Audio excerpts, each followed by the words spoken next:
Olá, pessoal. Vou terminar aqui.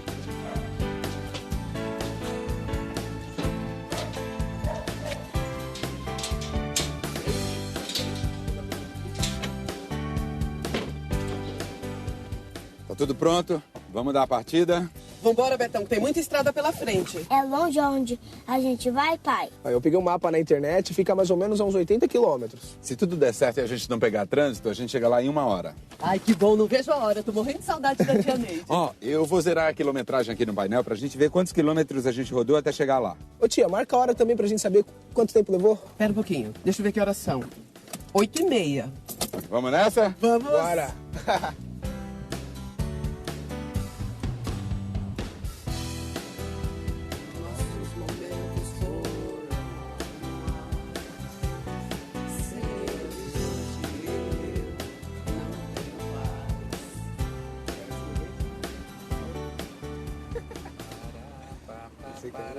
Olha, tio, 23. Essa é a marcação da estrada, Gabriel. Quer dizer que nós estamos passando pelo quilômetro 23 da estrada. Daqui a pouco vai aparecer outra marcação. O nosso carro está mudando de posição à medida que o tempo passa. Se a gente juntar todas essas posições do carro, nós vamos ter a trajetória dele. O caminho que ele faz. Tia, por exemplo, quando a senhora anda numa praia, a senhora não deixa pegadas na areia? Sim. Se a senhora conseguir juntar todas essas pegadas, vai conseguir traçar sua trajetória pela areia. Ou quando passamos de bicicleta numa rua com lama, não fica a marca do pneu por toda a lama? Fica. Então isso é a trajetória. Movimento depende de um ponto de referência. Ai, Victor, como assim? Movimento é movimento. Ué, depende de onde a senhora está olhando. Você aí sentada no banco do carro, tá parada ou tá em movimento em relação a mim, ao tio e ao resto do carro? Parada. E pra quem tá olhando o carro de fora, a senhora tá parada ou tá em movimento? Tô em movimento junto com o carro. Percebeu? Ó, quer outro exemplo? Tá vendo essa placa aqui, ó, que a gente vai passar agora? Não parece que ela tá indo pra bem longe? Sim. Mas ela tá parada. Então, quando a gente falar em movimento, a gente tem que pensar que para ele acontecer, tem sempre que estar em relação a alguém ou alguma coisa. Viu, Betão? Estamos em movimento, Maria Rita. Eu tenho que prestar atenção na estrada. Olha, outra placa. 80 quilômetros por hora. Essa placa está dizendo que a minha velocidade máxima nessa estrada é 80 quilômetros. Eu não posso ultrapassar esse limite, entendeu? E eu, filho, eu tô de olho aqui no velocímetro, porque sem querer seu pai pode ultrapassar, né? E é perigoso. Pô, na verdade, essa velocidade limite quer dizer que o carro não pode andar mais que 80 quilômetros durante 1 hora. Se ele percorrer mais que isso, é porque correu mais que o permitido. Colocando a vida dele e dos outros em perigo.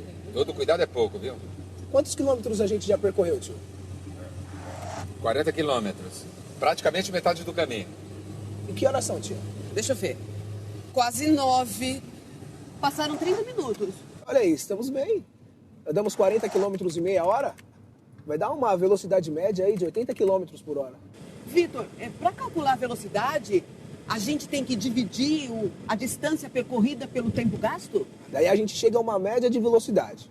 Porque a velocidade instantânea, essa que é registrada a todo momento, ela varia o tempo todo, tia.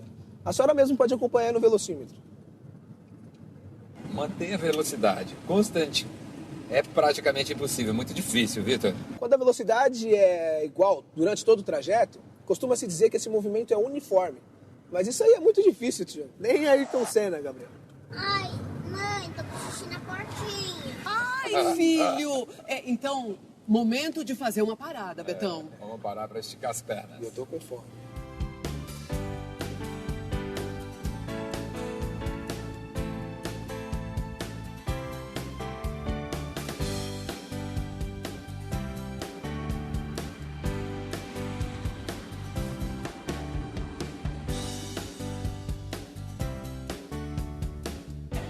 Tem uma coisa que eu não entendi nesse negócio de velocidade. Por exemplo, a gente não vai ficar parado aqui por mais ou menos uns 10 minutos? Isso não vai alterar o cálculo da velocidade média? Com certeza, tia. Quanto mais tempo parado, menor vai ser a velocidade média, porque a distância é a mesma. A gente tem como medir essa variação de velocidade com a aceleração média. Aceleração média. Aceleração média é a variação da velocidade pelo tempo gasto.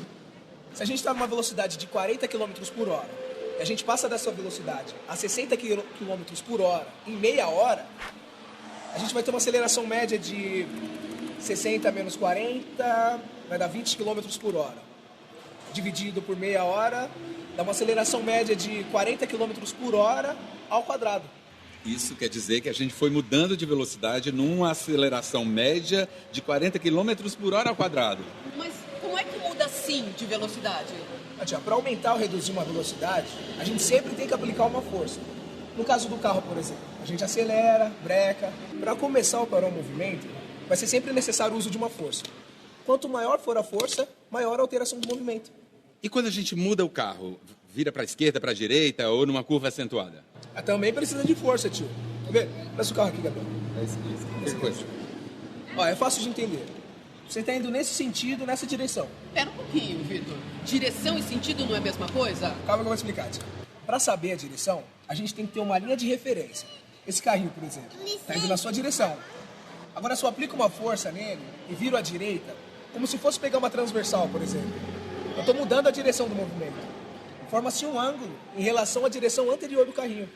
Mas e o sentido? Sentido tem a ver com a posição do carro, de onde ele vem para onde ele vai. Numa rua, por exemplo, presta o carro aqui, Gabriel. O senhor pode estar na mesma direção que o outro carro, mas em sentidos opostos. Olha, um está indo no sentido da tia, o outro no meu sentido. Por isso, quando se fala em aceleração e força, tem sempre 3 informações.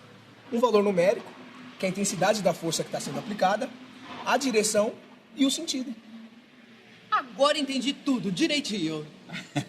Então, ó, vamos lá continuar a viagem, pessoal, que a gente precisa continuar no nosso sentido. Boa, verdade.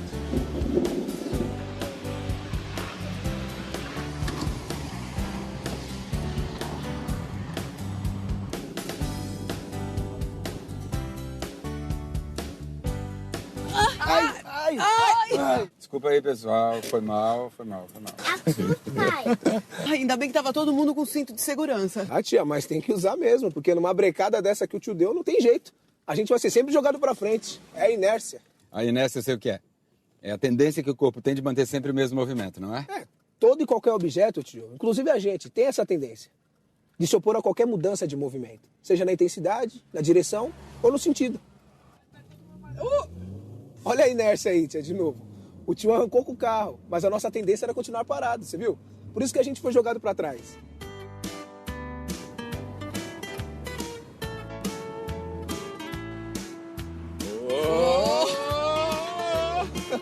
Olha a inércia aí de novo, tia. É estranho, a gente tem uma sensação de que tá sendo jogado pra fora.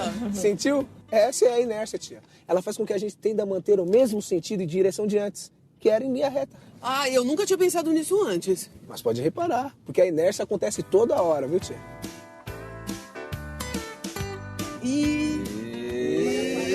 Peraí. Acho que agora o nosso problema é outro, gente. O que foi? Quebrou?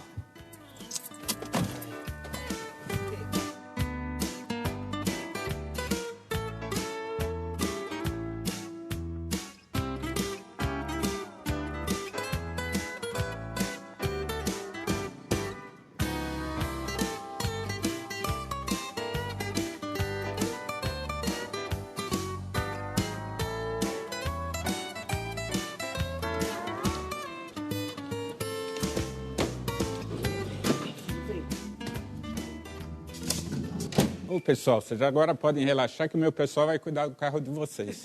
O carro começou a dar uns solavancos, daí ele começou a parar e de repente pifou. E foi justo na hora que eu tava tentando entender o que é inércia. Você conseguiu?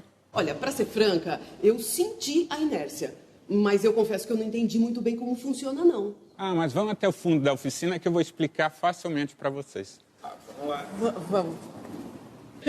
Agora a Maria Rita vai entender. Eu também. Bom, vamos colocar esse carrinho sobre a rampa e aí eu pergunto, o que vocês acham que vai acontecer? O carrinho vai escorregar pela rampa e deslizar sobre a mesa até parar. Vamos ver.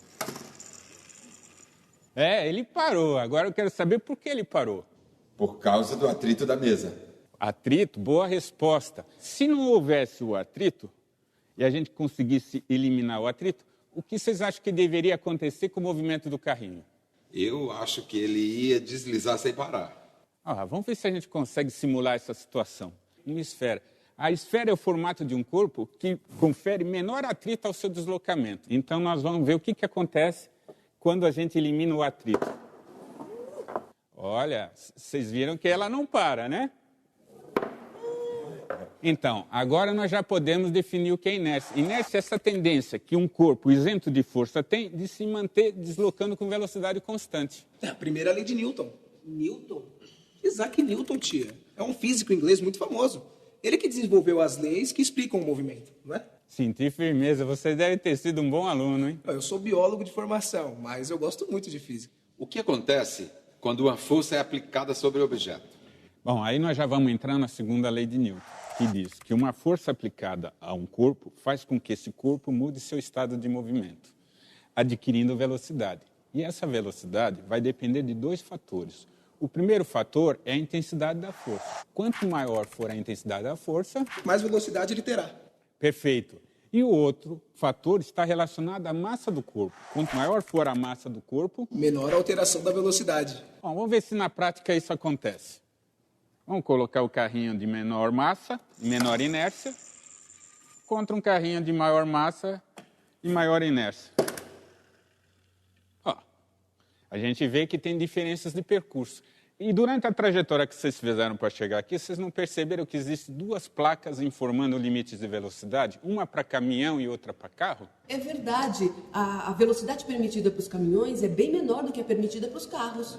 Deve ser porque o caminhão é bem mais pesado, não é? Ah, você matou a charada. É isso mesmo.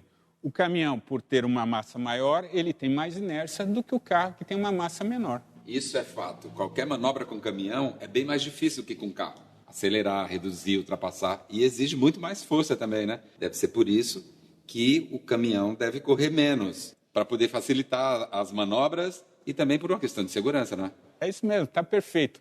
Então, agora, só nos falta dizer como é que as forças são criadas. Um corpo sozinho não pode criar uma força sobre si mesmo. Para que se crie forças, é necessária a interação entre dois corpos. Nossa, agora complicou de vez. Não complicou não. Vocês, há poucos minutos atrás, têm a experiência do que eu estou falando. Vocês tiveram que empurrar o carro e aí vocês não perceberam que na ação de empurrar o carro, vocês sentiram que o carro reagia empurrando vocês para trás? Nossa, se sentimos. Não foi, Vitor? Então a gente percebe que quando você executa uma ação sobre um objeto, você recebe uma reação de igual intensidade, mesma direção, só que em sentido É a contrário. terceira lei de Newton, não é? Isso. Eu vou dar mais exemplos para vocês. Quando a gente sobe uma escada, a gente empurra com os pés o degrau da escada no sentido para baixo. O degrau reage impulsionando nossos pés para cima e com isso nós temos equilíbrio para subir a escada. Outro exemplo é quando nós nadamos. Nós, através dos braços, empurramos a água para trás, que reage imediatamente empurrando nosso corpo para frente. Na natureza, a interação entre dois corpos não gera só uma força, e sim um par de forças que a gente chama força de ação e força de reação. Nossa, mas então a gente usa a terceira lei de Newton muito mais do que a gente imagina, em várias situações do dia a dia. Poxa, você me deixou contente, era isso que eu queria ouvir. Então, vocês entenderam que a física não é um bicho de sete cabeças. Ela está presente nas atividades do nosso dia a dia e ela nos ajuda a compreender melhor o que acontece ao nosso redor. E também ajuda a gente a preservar a vida, né? Porque faz com que a gente dirija com mais consciência, né? Sabendo onde mora o perigo. Olha, o carro de vocês está pronto. Nossa, mas já ficou pronto. A gente ficou conversando e nem percebeu o tempo passar. Vamos recuperar as forças, sair dessa inércia e seguir adiante. Vamos embora. Tchau, querido. Obrigada. Tá tudo bem, então? Tá ótimo. Então, Obrigada, boa viagem para vocês. Obrigada, Dan. Fizemos os últimos 30 quilômetros da viagem sem mais nenhuma parada. Levamos meia hora. Fazendo os cálculos, deu uma velocidade média de 60 quilômetros por hora. A tia Neide já nos esperava na porta. Oi, tia. Aí foi só alegria. Cadê essa sacola? Olha, tia. Olha como é que ele tá grande, tia.